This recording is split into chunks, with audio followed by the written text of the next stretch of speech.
Magandang araw sa atin lahat mga kamandragat. So ngayong araw ay mamamana na naman kami ni Utol. So sana makakauli tayo ng mga good size na isda. So wag na natin pagkakain pa. Let's go! Good morning mga kamandragat. Nagilid kami ni Utol. Black spot. Sana makapikon tayo ng tanigi ngayon. Let's go!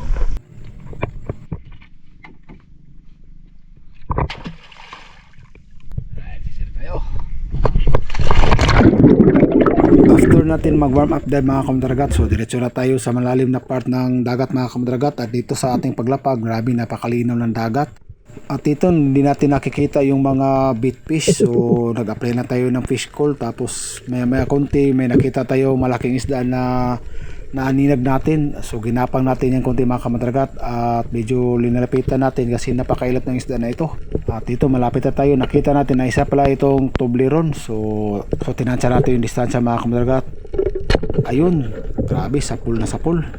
Tinatawag nga pala itong GT sa aming lugar mga kamandragat. Ang ibig sabihin ng GT, Giant Toblerone. So napakasarap nito sa inihaw mga kamandragat. Ito yung unang fish natin ngayong araw mga kamandragat. One down.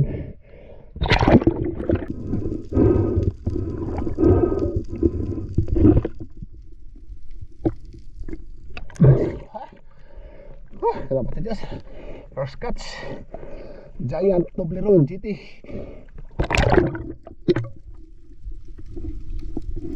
Sa ating panibagong pagsisid mga kamandragat, so grabe napakamingaw ng paligid. Wala tayong nakikitang bait fish. At dito sa ating harapan mga kamandragat, may nakita tayong isang isda na nagpapalapit sa atin. Isa pala itong unicorn fish. So tinansya natin yung distansya mga kamandragat. At ayun, tinira natin, sapul na sapul. Grabe, napakasarap ng isda nito mga kamandragat. Lalong lalo na yung bihon nito, sauce. Grabe, napakasarap nito. Ito yung pangalawang isda natin ngayong araw mga kamandragat.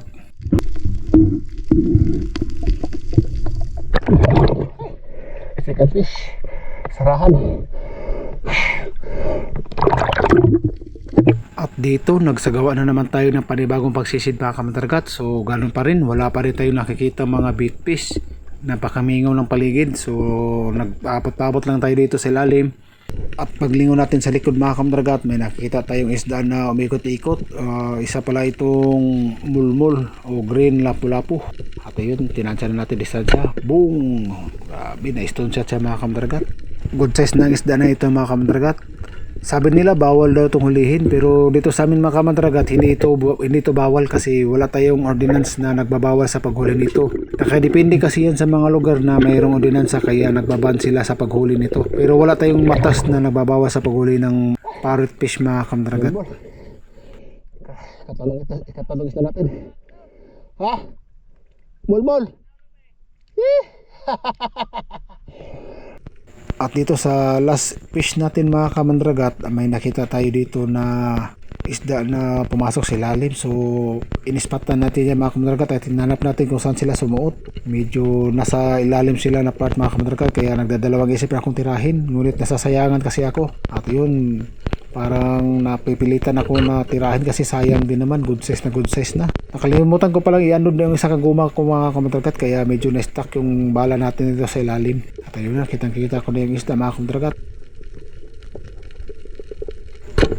Ayun, sapul na sapul. So iniwan muna natin mga kamandragat yung shop natin sa ilalim kasi kailangan natin mag-resurface. Naubusan na kasi tayo ng oxygen kaya hindi muna natin pilitin na hugutin kasi baka madisgrasya pa tayo.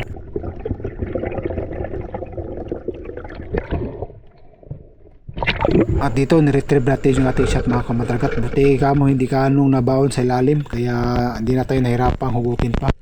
Ang tawag pala sa isda na napano natin dito mga kamandragat sa Bisaya, lap, kamag-anak ito ng mga rabbit fish. Grabe, napakasarap nito sa tinula mga kamandragat. Pala yung last fish natin ngayong araw mga kamandragat. Mga fish natin.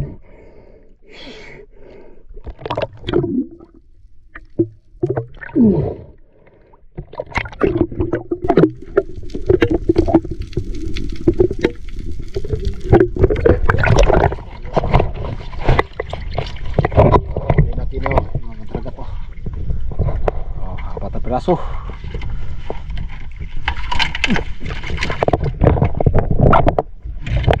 Pang lap.